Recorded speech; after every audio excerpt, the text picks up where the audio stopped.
Tak hanya adu gagasan dan visi misi, dalam debat perdana Capres dan debat perdana Cawapres, publik juga disuguhkan dengan sejumlah drama saling sindir hingga persoalan istilah. Soal singkatan dan istilah, KPU akhirnya memutuskan untuk tidak melarangnya, namun meminta tim dari masing-masing paslon agar Capres dan Cawapresnya menjabarkan saat debat. Jika terlewat, maka moderator akan berperan meminta peserta debat menjelaskannya tanpa mengurangi waktu peserta debat. Jadi antisipasinya gini, dua hal kan layernya.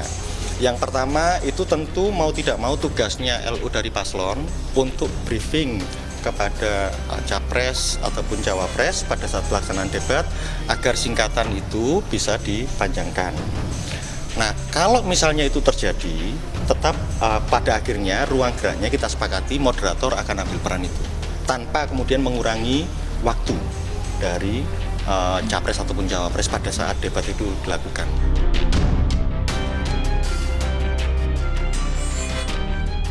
Awal tahun 2024, tepatnya 7 Januari, publik masih akan disuguhkan dengan adu gagasan masing-masing capres dalam debat ketiga dengan tema pertahanan, keamanan, hubungan internasional, dan geopolitik. Lalu debat keempat yaitu debat antar cawapres pada 21 Januari 2024 dan debat terakhir atau debat kelima yaitu debat capres pada 4 Februari 2024. Publik tentu menanti adu gagasan dan visi misi, bukan gimmick dan saling sindir, agar publik semakin yakin siapa yang dipilih pada 14 Februari 2024 nanti. Tim Liputan Kompas TV.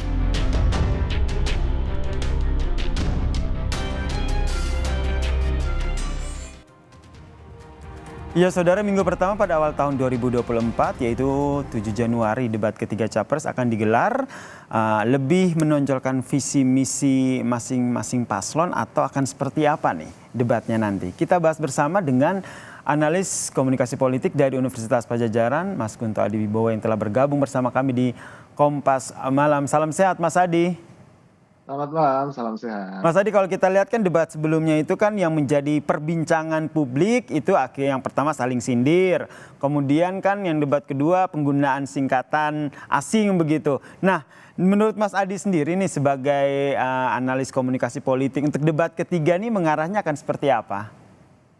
Iya Mas, saya sih berharap dalam debat ketiga nanti calon presiden masing-masing akan lebih fokus pada penjabaran gagasan, lalu kemudian saling memeriksa gagasan satu sama lain sehingga kita yang jadi pemilih ini jadi lebih tahu sebenarnya apa sih gagasannya, lalu kemudian idenya apa, programnya apa yang akan diperbuat dalam 5 tahun ke depan.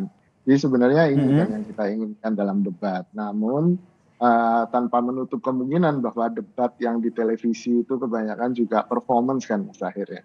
Ini kan masalah bagaimana capres, masing-masing capres itu kemudian ingin menunjukkan dirinya lah yang terbaik. Baik itu melalui retorika, baik itu melalui gestur, baik itu melalui beragam alat yang mereka sudah siapkan ya. Baik itu gestur, non-verbal, verbal, dan segala macam.